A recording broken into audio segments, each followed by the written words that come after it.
Well, welcome everyone. I'd like to introduce myself. I'm Paula Morrison.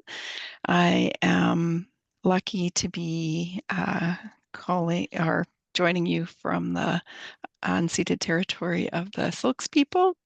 Um, and I'm see a sunny day, which I'm very grateful for. And I'm the regional practice lead for long-term care in interior health, and I'm grateful to work alongside UBC in Embrace Aging Month, and I'm happy to facilitate today. I'm also happy to introduce to you Heather Cooke of Alzheimer's Society of BC, and she's the manager of research and knowledge mobilization for Alzheimer's BC. And she's worked in the field of dementia in both frontline and research capacity for 30 years. She's passionate about improving the lives of individuals living with dementia and their care partners. So we're very lucky to have her here today. I'd like to welcome you to the 13th annual Okanagan Embrace Aging Month, and thank you for joining us today. Embrace Aging is co-hosted by Interior Health and the Institute for Healthy Living and Chronic Disease Prevention at UBC Okanagan. The Embrace Aging Month was launched 13 years ago and celebrates and raises awareness about positive aging, and once again has a number of educational opportunities and events during the month of March. We have a few more, and I really encourage you to check out OkanaganEmbraceAging.com. There's some events coming up that I find them all very interesting and varied. And yeah, the sessions are designed for everyone, young and old alike, and focus on a variety of topics related to healthy aging and ways to improve our quality of life um, for everyone, including seniors and their family caregivers. Our goal is to inspire everyone to embrace positive aging. I have a couple housekeeping sections for you to consider. If you like to closed captioning on or off, you can select the hide caption button or turn it on the menu bar. If you have questions, please type the questions or comments for the speaker into the chat box during the presentations, and questions will be read at the end of the presentation. We have time built in for that. And if you have feedback for this event, please complete the survey that will be emailed to you. We'll also send you some information from Heather on this topic. So that'll follow up at the end of the event. And yeah, today's session is never too early, never too late, modifiable risks factors for dementia. And I'm going to pass this virtual microphone, over to Heather Cooke. And there you go. Thank you. Oh, thanks so much for that introduction, Paula. Good morning, everyone. It's a pleasure to be here and to be part of this series that I've watched grow year over year since its inception more than a decade ago. So I want to acknowledge that today I too am coming to you from the lands of the Silks people, the Okanagan Nation. And so why East Queest, Dr. Heather Cooke. And so that's the Silks Okanagan greeting, and it signifies an acknowledgement that what has happened is done and that everything now is a possibility. And so, as the manager of research and knowledge mobilization at the Alzheimer's Society of BC, and given the title of today's talk, Never Too Early or Never Too Late, Modifiable Risk Factors for Dementia, focusing on what is possible is important. And I want to acknowledge that you're joining us today, likely from places near and possibly far. And so wanting to acknowledge the traditional owners of those lands, past and present, as well. So before we dive in today, I thought it would be helpful to outline what we mean by dementia. And so dementia is a broad term that describes a set of symptoms, for example, memory loss, changes in mood, difficulties with thinking, problem solving, and language that can indicate physiological damage in the brain. And so while such symptoms may seem small at the start, they can come to significantly affect the day-to-day lives of people living with dementia. And dementia is caused by a number of common disorders, including Alzheimer's disease, vascular dementia, frontotemporal dementia, Lewy body dementia, and mixed dementia, which is a combination of Alzheimer's disease and vascular dementia. Now, the number of adults, including those living with dementia, and the number of older adults, I should say, continues to rise around the globe. So more than 50 million people worldwide are currently living with dementia. And that number is expected to triple by the year 2050. So here in BC, a similar pattern, is to be found. And those substantial increases are really related to our aging population. There's simply more adults living to an older age, and we know that the greatest risk factor for dementia is age. Now, in many high-income countries like Canada, the US, or the United Kingdom, the rate of new cases of people living with dementia of any cause is actually lower in more recent cohorts than those from previous decades. And so why is this? Well, it's most likely due to some of the educational, the socioeconomic, the healthcare and lifestyle changes that folks are adapting, which is great news. But at the same time, what is worrying is that we're seeing increasing levels of obesity, diabetes, and declining physical activity. And so that might actually start to reverse this trend that we've been seeing. Now, the Lancet is one of the oldest and most well-respected peer-reviewed general medical journals. And there's times when the journal editors will collaborate with experts to kind of really examine some of the more pressing issues that exist with the aim of developing recommendations to improve people's health through policy and practice change. And so in 2017, a group of experts came together to identify a series of recommendations related to dementia prevention, intervention, and care. And they revisited these recommendations in 2020 and then again in 2024. And so it's these most recent recommendations that we'll kind of be focusing on today. Now, before I jump in, I will invite you to pop into the chat maybe some of the modifiable risk factors for dementia that come to mind for you. So we'll just maybe take 30 seconds and just pop into the chat some of the things that might come to mind.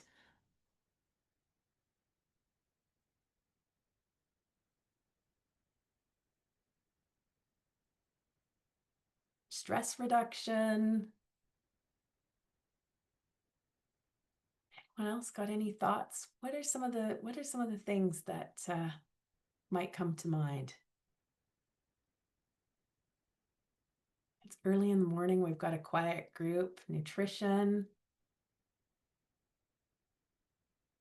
alcohol, exercise. Yep. Yeah. Anything else? Socialization. Yes, that's an important one. We'll talk a little bit about that as well.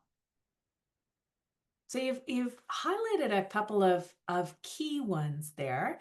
In fact, there are 14 on the list. So as I said, we won't get to all of them today, but we'll certainly tackle some of them here and some of the key ones. So on this slide here, it really acknowledges that contributions to the risk and the mitigation of dementia begin early and kind of continue throughout life. So as the title of today's presentation indicates, it's really never too early and never too late to start thinking about some of the actions and things that we can do that can impact our brain health.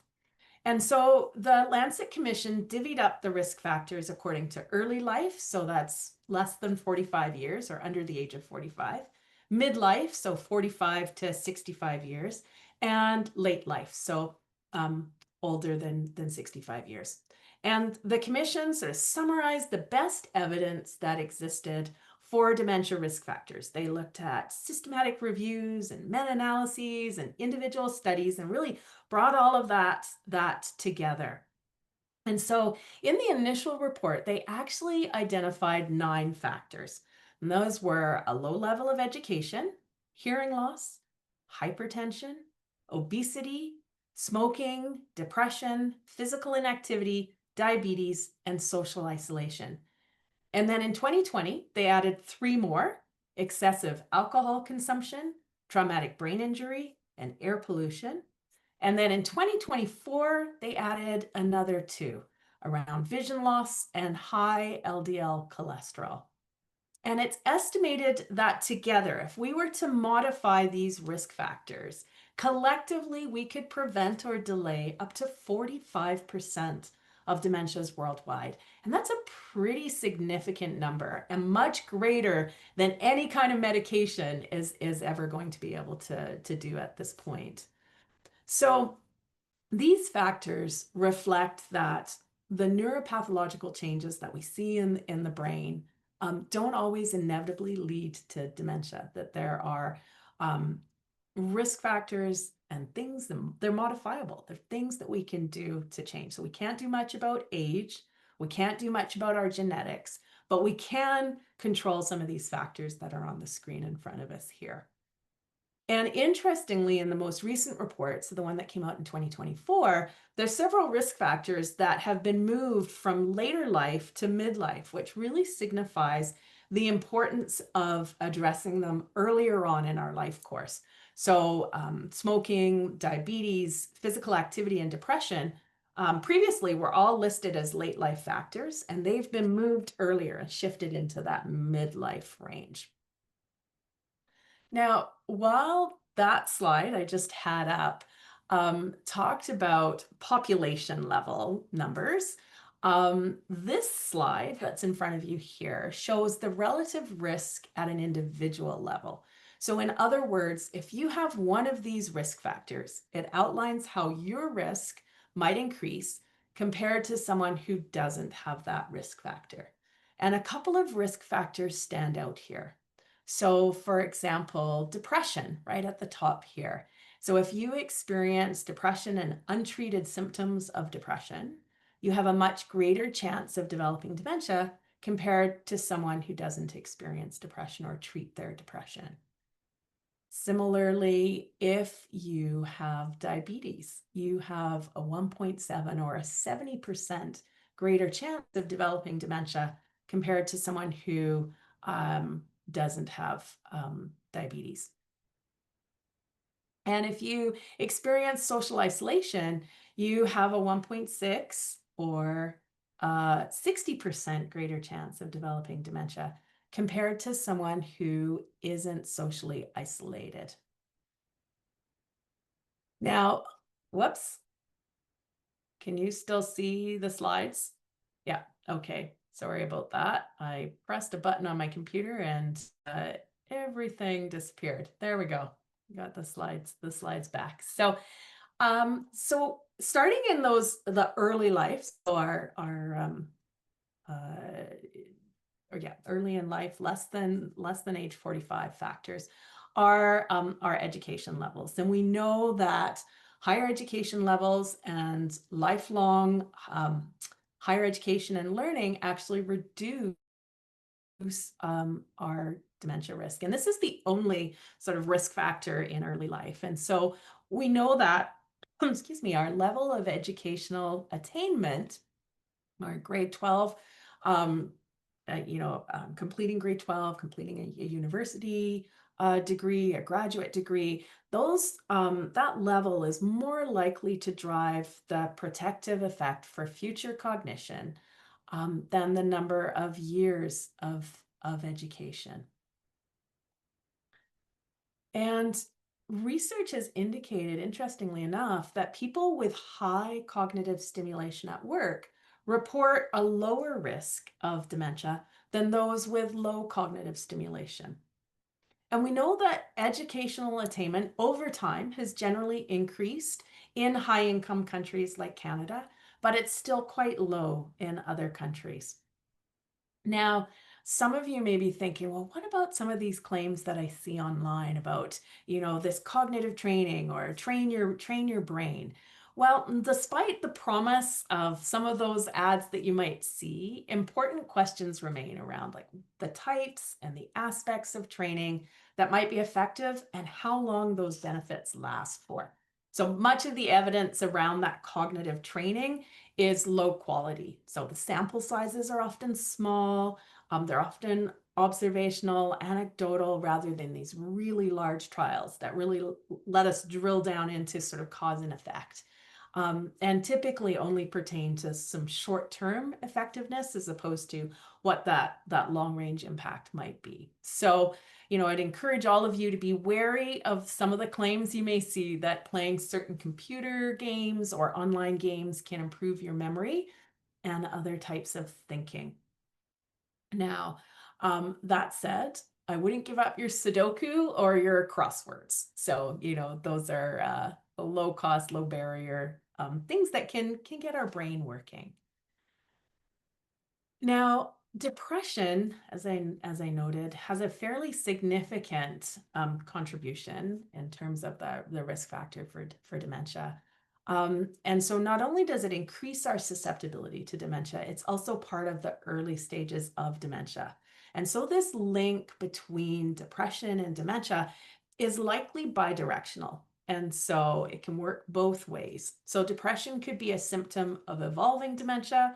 It could be a reaction to living with cognitive impairment, or it could be a cause of cognitive impairment. And so as such, it's really hard to really definitively tease out the effects of dementia as it relates to, or the effects of depression as it relates to dementia risk. So we know that we've got research coming out of the UK, Sweden, and Denmark that indicate that depression is associated with all-cause dementia. And by that, I mean any type of dementia, as opposed to specifically related to Alzheimer's disease or vascular dementia. And as I noted earlier, depression was initially one of those late life factors, but we're now realizing that depression increases the risk of dementia at all adult ages. And so it's now been moved to this midlife factor. And so in terms of how depression influences dementia risk, one idea is that depression might actually lead to reduced self-care and reduced social contact. And we know as well that the oversecretion of cortisol, which is often called the stress hormone, because our body releases it when we feel stressed, may actually lead to shrinking of the hippocampus. And that's the area of the brain that helps us form new memories, that helps with navigation. That oversecretion of cortisol can also cause an inflammatory response. And so quite a significantly large study, so there were more than 35,000 participants in this British study, reported that people who treated their depression with medication, psychotherapy, or some combination were less likely to develop dementia than those who did not receive treatment. And that's a theme that we'll see sort of throughout the slides of today's presentation, that when we're talking about a risk factor, oftentimes what we're saying, we're talking about that risk factor is untreated. So if you make steps to treat that particular risk factor, then often your risk for dementia actually lowers. And so, when we think about treating depression, not only does that improve quality of life, but also, again, has the potential to reduce our risk for dementia. So diabetes occurs when not enough insulin is produced by the body, or when the body doesn't respond to insulin as it should, which can lead to high levels of high blood sugar levels. There's two types of diabetes. There's type 1, which is the condition that some people are born with, and type 2, which develops over the course of someone's life. And so research that pooled data from 2.3 million people, so that's a pretty significant size, found that type 2 diabetes increases a person's risk of developing dementia for both males and females, but that it was slightly higher for females, which really highlights the importance of some of the sex differences that we see in dementia, because we know that females are much more likely to develop dementia than males, and that in general, about 2/3 of the individuals who live with dementia are actually female. Now, in people with type 1 diabetes, severe blood sugar highs and lows are associated with an increased risk of developing dementia. So again, that not well-controlled diabetes where you have these really significant swings in your blood sugar levels. Um, and also noting that Indigenous peoples have an increased risk of developing type 2 diabetes. They tend to be diagnosed at a younger age, they have more severe symptoms, and they face higher rates of complications, which can then place them at increased risk for dementia. Now, it's unclear at this point whether any particular diabetes medication reduces the risk of dementia, but we do know that eating a balanced diet, a range of different foods in the right proportion can really help reduce the risk of developing type 2 diabetes and thereby lowering again that risk for dementia. Now, not surprisingly, traumatic brain injury can also play a role in our risk for developing dementia later in life. And so the International Classification of Diseases defines a mild traumatic brain injury as concussion and a severe traumatic brain injury as a skull fracture, edema or brain swelling, a brain injury, or a brain bleed. And so traumatic brain injuries are typically caused by car, motorbike, or bike injuries. Often occupational traumatic brain injuries can occur due to serving in the military, boxing, horse riding, firearms, falls. And we're now starting to examine the role of intimate partner violence and the role that that might play in the development of traumatic brain injuries, particularly among women. Now, in high-income countries like Canada, traumatic brain injury is most commonly due to falls or violence, with alcohol often being a common contributing factor. And a study of almost 30,000 older adults who had a concussion found the risk of dementia doubled over a 3-year period. Now, interestingly, I think this was a Swedish study, found more than among more than 3 million people, I should say, over the age of 50, found that having a single mild traumatic brain injury, so again, thinking of like a single concussion, increased the risk of dementia much less than having a severe traumatic brain injury, which stands to reason. And of course, the more traumatic brain injuries you have, the more concussions you have, then that only goes on to increase your risk. And there's certainly increasing concern that professional and amateur soccer players or rugby players or football players live with and die more from neurodegenerative diseases like dementia than the general population. And that's likely related to sort of the blows to the head that they're likely experiencing as part of the game.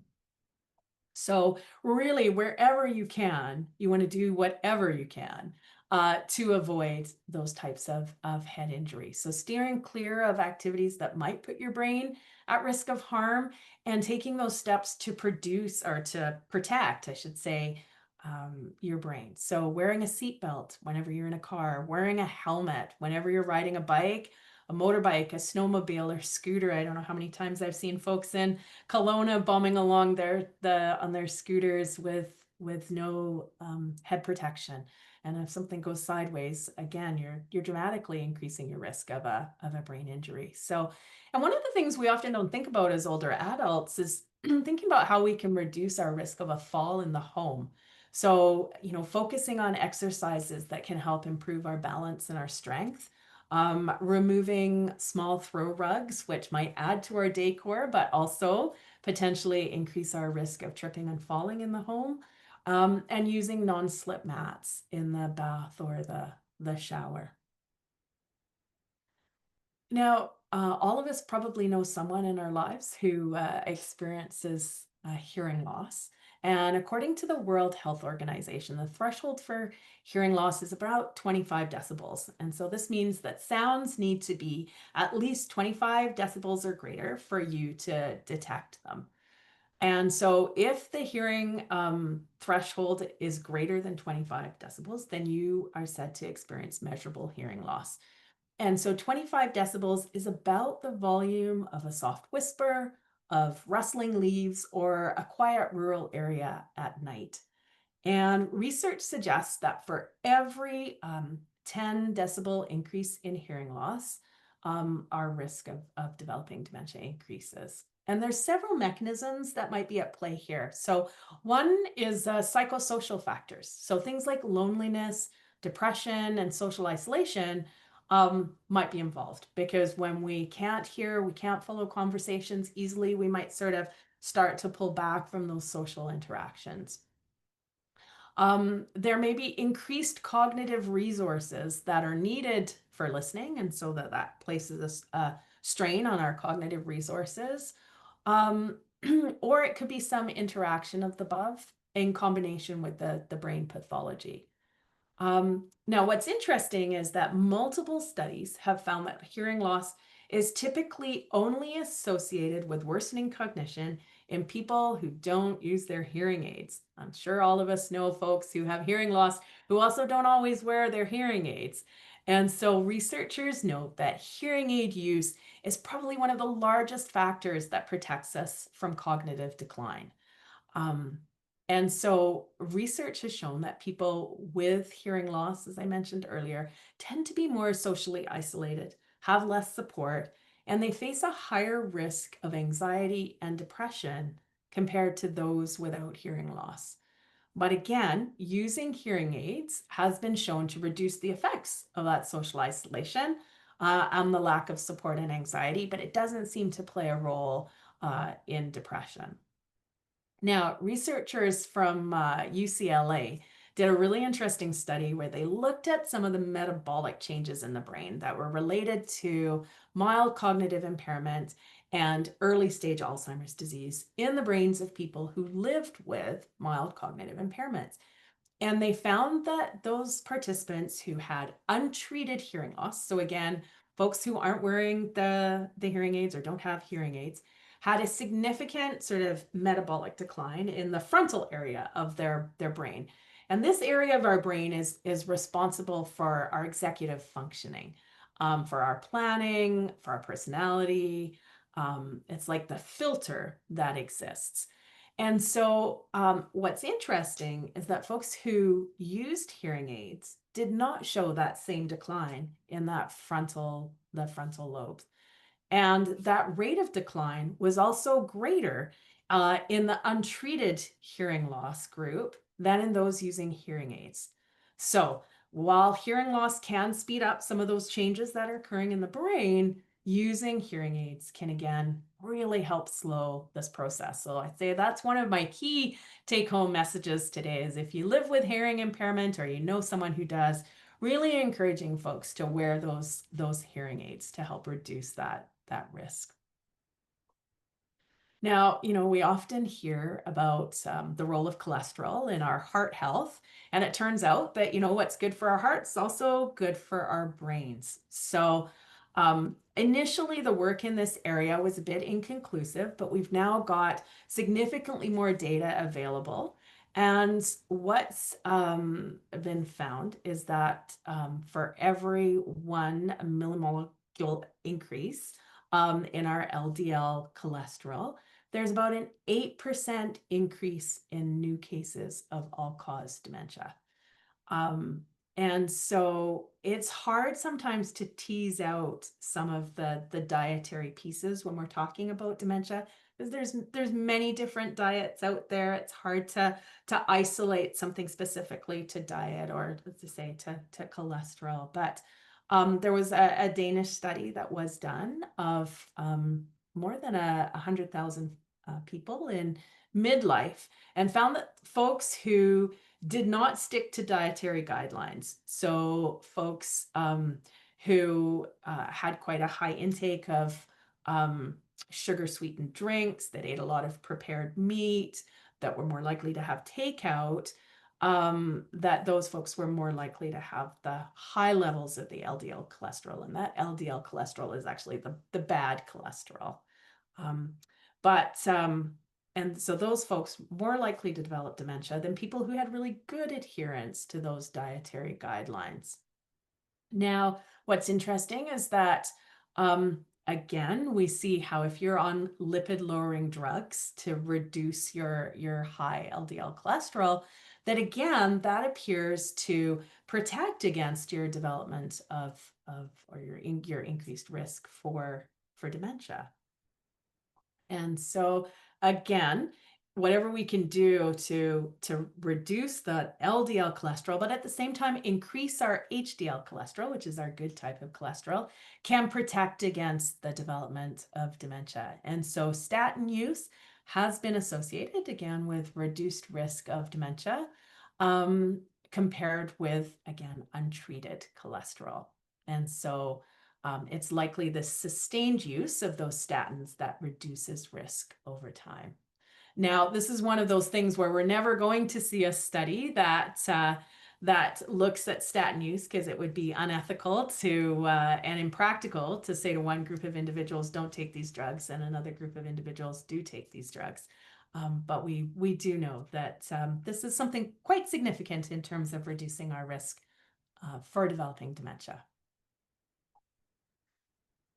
And then in terms of physical activity, we know that patterns of physical activity can change with age, they can change depending on our health status, and they can vary across generations, across cultures, sex and gender, and across social class. And as we age, there are factors that can make it more difficult to remain physically active. And we also know that physical inactivity can be an early sign of dementia. But a very large study of almost 30,000 participants between 30 to 60 years of age showed that weekly, midlife, moderate to vigorous physical activity, and by that I mean you're breaking a sweat when you exercise, was associated with a reduced dementia risk over a 35-year follow-up period. So again, what's good for our heart is good for our brains. And the reason why this physical activity is so important to our brain health is because it reduces our risk of high blood pressure and heart disease, which, as we've talked about here, potentially play a role in the development of dementia and increase our risk. They can help maintain our coordination and balance, so that helps reduce our risk of falls and then brain injury. They increase our blood supply and nutrients to the brain when we get that blood pumping from our physical activity. It can reduce the risk of stroke, and it can improve mood and symptoms of depression. So it's working through a number of different factors that we've talked about here. So for all of those reasons, regular exercise really is a protective factor against dementia. Now, experts recommend about 150 minutes of moderate intensity exercise per week, or 75 minutes of vigorous intensity. But the good news is you don't have to chunk those all together, but you can break that down into more manageable chunks. And I think the most important takeaway here is if you're not regularly physically active, doing anything that you love that gets your body moving is going to be a win. And it's really about doing what feels right for you, but getting out and moving your body is only going to have benefits. Now, one of the things I've sort of alluded to in the earlier slides is around the role of blood pressure. And so we know that persistent midlife high blood pressure, and by that I mean over 130 millimeters of mercury, so that's that first reading, or the upper number, or the first number in a blood pressure reading, is associated with increased risk of later in life dementia. And then that risk increases further if our hypertension continues from midlife into later life. And so, folks who have ideal cardiovascular indicators, so folks who are non-smokers, who have a healthy diet, have a healthy cholesterol level, have regular physical activity, they've all been found to have a lower 10-year risk of all-cause dementia, vascular dementia, and Alzheimer's disease. So what's interesting is that in individuals who have persistently high systolic pressure, that's that first number in the reading, of 130 or higher, dementia risk has been found to increase, even if they're free of the other cardiovascular disease. And that's relative to people without high blood pressure. So, in other words, if you only have high blood pressure, you're still at greater risk than people without high blood pressure, but who might have other forms of cardiovascular disease. And, you know, our midlife high blood pressure is associated with gray matter atrophy or shrinking. And gray matter in our brains is where your information processing occurs. And so having that high blood pressure affects the gray matter. It also affects reduced brain volume and increases some of the white matter lesions as well, which can be seen on MRIs. And the white matter helps promote those connections between the brain cells. And the white matter is what promotes that communication between your gray matter, your white matter, and the rest of your body. So the good news again, though, is if we treat that high blood pressure and we're able to bring that systolic pressure down to below 120, we can significantly reduce the risk of mild cognitive impairment. So, and I know that experts will often say that really taking that high blood pressure medication is one of the best things you can do in terms of that reducing your risk, because the data is so strong around that. And I know when we did the little chat piece at the start of the presentation here, that someone spoke about the importance of being socially engaged, or conversely, the impact of social isolation. And so low social contact or social isolation is when a person experiences both a low quantity of interaction with other individuals, but as well a lower quality of contact with others. So it's the combination of both quantity and quality of contact. And it's distinct from loneliness, which is really more to do with how someone feels about their circumstances, regardless of how often they may engage in social contact. And so it relates to whether a person lives alone, whether they see friends and family regularly, and whether they engage in social or community activities. So, like some of the other factors, isolation might also occur as a consequence of dementia. So, as we start to experience cognitive impairment, maybe we pull back from connecting with people like we might have done in the past. And research has shown that social isolation places people at increased risk for hypertension, for coronary heart disease, and for depression, which again all factor in as risk factors in their own right for dementia. And as we hit sort of midlife and later life, social contact can become more precarious. So we know that research studies show that less social contact, particularly for those who've been single for most of their lives, or for those who become widowed, their risk of dementia is increased compared to those who are married. And that association holds regardless of your social cultural background. So, what are some of the ways that we might address social isolation or social contact? Well, um, it's important to our overall health, so much so that healthcare providers are now engaging in social prescribing. And I was listening to CBC this morning as I was going through my morning routine, and they had someone on from the United Way talking about the importance of social prescribing as a means of connecting people who are at risk for social isolation to a range of non-clinical services in communities. So volunteering, or having a friendly visitor, someone to stay connected with via phone calls or social media.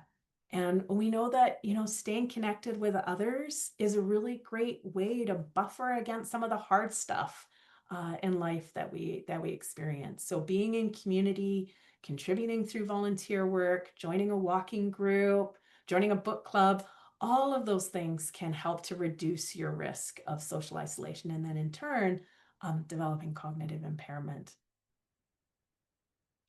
So there are a number of steps that you can take to help reduce your risk of dementia. And thinking about how you address those 14 modifiable risk factors in ways that feel right for you is really important because um, what feels right to you is going to reduce those negative impacts to your brain health. It's going to help you maintain and increase your cognitive reserve. And I think of the analogy to sunscreen, that the best sunscreen is the one you use. So similarly here, the best activity or the best action you can take is the one that you actually do and can stick with. So rather than addressing everything on the list, which can sometimes seem a bit overwhelming, just approaching the list by taking action where you can. And then if you're someone who already lives with cognitive impairment, you might be asking yourself, well, what can I do now? But really addressing any of those factors that we've talked about this morning can also help with managing the symptoms of dementia. So again, coming back to that, it's really never too early and never too late to start thinking about these things. So that was a lot of information there in a short time frame. But one of the things I'd love to encourage you to do is pop into the chat. What do you think one practical step is that you might take today to improve your brain health? So often when we commit to doing something and we say it out loud or we write it down, it tends to sort of drive us in that direction a little bit. So I'm curious if anyone's willing to share, pop into the chat. I encourage you to do so anyways. What one practical step that you might think about doing? Keep going outside for those fresher walks, particularly as we look outside today, and certainly where I am here in the South Okanagan, it's a beautiful sunny day, and it gets a lot easier to be outside at this time of year. So. Someone said increasing physical activity with friends, and no better way to sort of hammer off that social contact at the same time as being physical active. So sometimes you can lump these things in together and really take advantage of those benefits. And I do see someone asking about sleep, and I was going to mention this at the start. So within the next year or two, we would expect the next report to come out from the Lancet Commission. To this point, the data on sleep wasn't quite where it needed to be. We just didn't have sufficient levels of data to really make those recommendations that the commission makes. They really like to have a very solid, robust evidence. And so the sleep data wasn't quite there, but we've certainly improved. More and more research is starting to come out. And so I'd say that sleep is probably going to be something that we'll see in the next iteration of these recommendations. And I know we did a webinar on this recently at the Society, well, not that recently, maybe a couple of months ago. And I know it was shocking to me to hear that only about a third of Canadians get a sufficient amount of sleep every night. So that's a lot of us who are walking around sleep deprived, and the impact that is going to take on our cognitive health as well. So it'd be really interesting to see where that research lands. So We have sorry, Paula. that's sorry, I didn't mean to interrupt. Um, that's I really appreciate the actionable things and the thinking that modifiable risks there's things we can do to modify those risks. Having had someone in the family with dementia makes me think of all those things, and it kind of makes me kind of think of unpacking what might have influenced them and what I can do to maybe affect that potential. And I appreciate it so much. There is a few questions that have come up, and the first one, if you don't mind me, I didn't mean to to cut you Yeah, off. So I you can good come. to go with question? I'll come back to these slides in a minute. I've got a few Okay. more slides, Oh, but sorry, no, no, sorry. no. It's totally fine. I can come back to the slides in a minute. Let's jump into the questions. And I started us down that road by acknowledging the sleep question. So all good. Sorry. My my my yeah. Someone mentioned early in life that is there statistically significant, those two S words got me, evidence to show that higher education continued learning in midlife decreases risk. So talk about education. Okay, so yeah, so education primarily is lumped in early life because it's sort of building up those cognitive reserves Yeah, for later in life. But I think if we take the data and think about, folks who are working in an occupation where they're cognitively challenged versus folks who maybe are working in an occupation that's not as cognitively challenging, and we know that the more cognitively challenging that reduces your risk. I think, education is always a good thing in terms of helping stimulate our brain. And so while it's identified as a early in life, that's going to continue through. As to whether, the statistical significance about that I can't necessarily comment on. But certainly we know that those effects continue throughout life. So education is never a bad thing. that's great. I think we can hold the questions, a couple more questions till after if you'd like. Okay, yeah, sure. Yeah, Well, I was sorry. just going to flag for folks who were interested in learning more about research and innovation. We do have research web pages on our website. And I will acknowledge, I meant to note this at the start. We actually underwent a name change recently. So we've been offering services up in the Yukon for the last couple of years. And so in recognition of that and the importance of the work we do up there, we are now the Alzheimer's Society of BC and Yukon, which is reflected in the slides here. But on our website, you can click on the research tab, and the web pages are divided into three key sections. I want to know more about research, I want to participate in research, or I am a researcher, which probably doesn't apply too much to the folks on the call today. But if you go to the research, I want to know more about research, and you scroll down, you'll see a little card that highlights the research and innovation news. And this is circled here on the slide. And there you can read about some of the latest research, the research headlines. So I encourage folks to check that out on our website.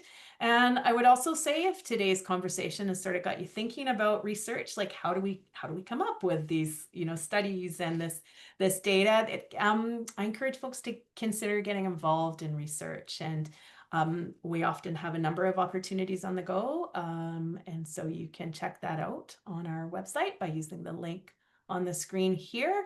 And then I also mentioned our recent sleep webinar. We have a series of on-demand webinars, both related to dementia research, but also to dementia education in general. And so I, again, encourage folks to visit the website to explore. And I've also included our email address. So if there's a question maybe that doesn't get answered today, or that pops into your head after the fact, I encourage you to reach out, and our team can track the answer down for you. And then just also wanting to flag our First Link Dementia Helpline, which connects people living with dementia and their care partners to support services, education, and information at any stage of the journey. And so our services include one-on-one support, group-based programs, so support groups and social programs, and that anyone can refer. So we accept referrals from healthcare providers, but also individuals can reach out directly by calling the helpline, the number of which is on the screen here. So no questions too small. And we've got trained staff who are always ready at the other end of the line to answer your questions. So, and then speaking of questions, we can dive back into. I know there was some additional questions there in the chat. Thank you, Heather. So much great information, and I have taken in some of the webinars out of interest and out of for work and for personal interest, and so much valuable information out there and on your website. I appreciate it. Another question we had was around LDL cholesterol. The question that this may not be the space for, but maybe you do know, does high HDL counteract the effects of high LDL? Do you know? Oh, right. So typically we know that high density lipoproteins, that HDL, that's our good cholesterol. And so ideally we want more good than bad. And that ratio is important. So in terms of dementia risk, does having high levels of HDL reduce accordingly? I'd have to jump back into the data to see that. I don't know that that's one that I can answer off the cuff, but in general, having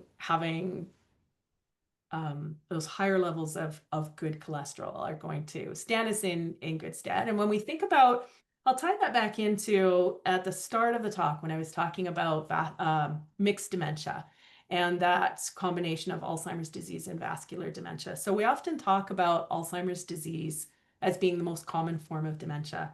But what we're now hearing from experts and from clinicians is that that mixed dementia is actually starting to increase, and we're seeing that folks, it's rare that folks would sort of just have pure Alzheimer's disease. Often there's vascular changes, and when we think about vascular changes, that's where our heart health really comes into play. And anything we can do to improve our heart health is going to help with the vascular aspects of our brain. So thinking about it in that context as well. That's super interesting to think that, you know, I think we often try to label things, but to maybe that there's a combination of Mhm. things going on is super Exactly. interesting. Yeah. Yeah. There's a question, is there any research data on effects of being in nature other than things like air quality Ah, yes. Well, related to and I this? didn't I didn't really speak to air quality. I hummed and hawed about whether I would Uh-huh. have time for that. And then I thought, well, maybe someone will ask a question. So, those of us who live here in the Okanagan, we know that wildfires, for example, are becoming increasingly common, a common part of our summers. And we do know that that air pollution does play a role. So the fine particulate matter actually enters our brain in a slightly different manner. So in our brains, we have something called the blood-brain barrier, which helps prevent the nasty molecules getting into our brain. It's a protective factor for our brain. But when we have really fine particulate matter, like that's released in wildfire smoke, that enters our brain differently through our olfactory bulb. And so that has actually shown to potentially increase our risk of developing dementia. And they've done some really interesting work with health data down in California. So again, thinking about when we get those air quality index reports in the summer, and we have to be outside. So thinking about using a mask, all of us are familiar with the N95 masks that we all used during COVID. That they are actually quite helpful if you need to go outside when we have that wildfire smoke. And having an air purifier in the home is also important. But the question was actually around walking in nature. And I don't know that there's any specific data about where we take the walks. But if you think about walking on a busy street and being exposed to air pollution versus walking in nature, probably walking in nature is you're reducing your risk of air pollution. And we know that walking in nature can really significantly lower our stress levels. And again, all of that is all woven into some of those other risk factors. So while there might not be research specifically on walking in nature, it's still probably a good thing. Yeah, I love that. Um, yeah, I think about the songbirds and all the things that are happening here. I know it's not happening all across Canada, but I know it's happening here. Um, Another question we had was, what do you think about sleep apnea? And people have been saying some really great things about what they're going to do, which I really appreciate. But one question was about sleep apnea. Yeah, and actually, I think that was covered in the recent webinar that we had on sleep. So I certainly would encourage the individual who asked that question to visit our website and the on demand. So it's alzbc.org/on demand. And scrolling down to the sleep recording, and there was some mention of sleep apnea in there. I can't recall the specifics, but certainly if you check that out, you'll be able to find an answer there. So really, in essence, anything that's going to improve our quality of sleep, we know that sleep apnea can impair that quality of sleep. That potentially plays a role. That makes sense. I just found that website and dropped it in the chat, the on-demand piece. Great, thanks. Yeah, no problem. I appreciate it. I'm gonna see if there's any other questions that we might have. I think we've covered all the questions. And Jaquetta, thank you for posting all those links. They're coming in. We do have Um, a new question at the bottom. okay, I'll Nice, take a look. see that. Yes, I was able to call up now that I've got fewer things on my screen here. Is there any research on the correlation between neurodevelopmental disabilities like ADHD and dementia? If memory serves, we do have some information on that. I don't have it just off the top of my head, but I would encourage you to reach out through our email address, and we can certainly send that along. But certainly, I think that there are, like, we're learning more. We're certainly learning more about the brain. And when I think back to when I started in this field, 30 years ago, the only way that we could definitively tell whether someone lived with Alzheimer's disease was upon autopsy. And, fast forward 30 years, and now we're able to use, blood-based biomarkers and be able to use blood tests to be able to see what's going on in people's brains. And our imaging abilities have improved significantly over that time as well. So it is a very exciting time in the sense that we're able to learn more about the brain than we ever have before, and starting to really unpack some of these pieces. That's so great. Well, I think we're coming to the conclusion of our presentation. I really appreciate your time, Heather, and your knowledge. So much information and so many ways to connect with you to gather more. So that's great. And I appreciate it. It's the actionable items on never too early, never too late, modifiable risk factors for dementia is such a good presentation to take in, and we appreciate you doing it. We appreciate everyone for attending today's webinar and those who will watch later and take it in. And we appreciate you sharing your time with us. We encourage you to attend other events scheduled for Embrace Aging Month. Please visit our website, OkanaganEmbraceAging.com, for all the events and registration. There's some great final ones coming up in the next 10 days or so. We look forward to growing this event in the Okanagan and encourage anyone interested in supporting Embrace Aging in the future to please contact us. And our contact information is on our website, and there'll be an email coming out after the presentation. In that email link, there will be a link for an online evaluation form. We really encourage everybody to give your feedback and help inform the Embrace Aging events for the future. I appreciate you, Heather Cooke, for attending, and Jaquetta for your background work, and for presenting, Heather, for Alzheimer's Society of BC and Yukon, which I'm a favorite Yukoner myself, former Yukoner, so I'm always a Yukoner. So I appreciate that you're serving that area as well, and I appreciate your time today. Thank you. My pleasure. Thanks for everyone's attention today and for the great questions.